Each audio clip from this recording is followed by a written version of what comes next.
Good afternoon. Let's talk more on covenants. Covenants were entered into by some of our forefathers, especially in the African society. So you will find that the problems you are facing today, some of the problems, these are things that you don't even know anything about them.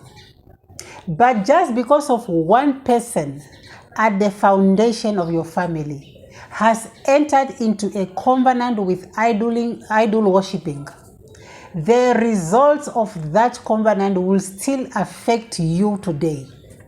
Just because you are blood related to the person who first entered into that covenant.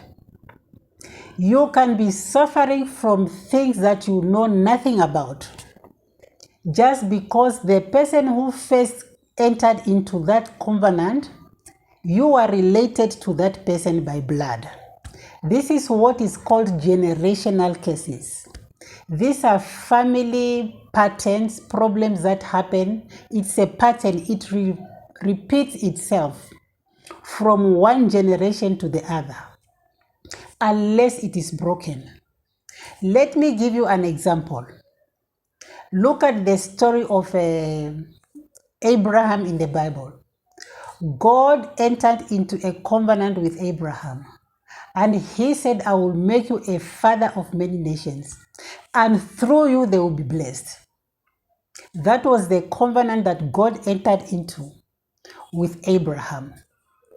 And the generation of Abraham, the present Israelites, they don't even acknowledge that there is Jesus who came into this world, who was born into this world, who died and resurrected, and he will still come.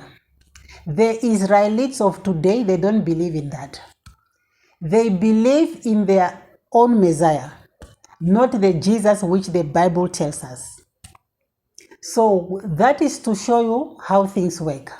Now, if you can see that the God, when he entered into that covenant with Abraham, he said he will bless the fruits of Abraham. That is the children of Abraham, the Israelites. Even if Israelites, they don't believe in Jesus, and as we know, Jesus is the Son of God, God is still bound by the covenant that he made with Abraham to continue blessing the Israelites, even if they don't believe in Jesus.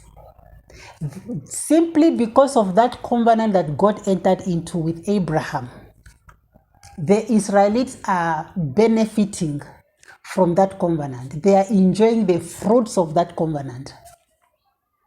So what I mean here is covenant that were entered into by our forefathers, some of our forefathers. These evil covenants that are causing so much havoc and problems, poverty, limitation, premature death, failure, stagnation in many people's life. These are the results of what some of the forefathers in some families did without you knowing. These are things that were done hundreds of years ago. So since that covenant was not broken, the result of what is coming from that covenant is still affecting your life.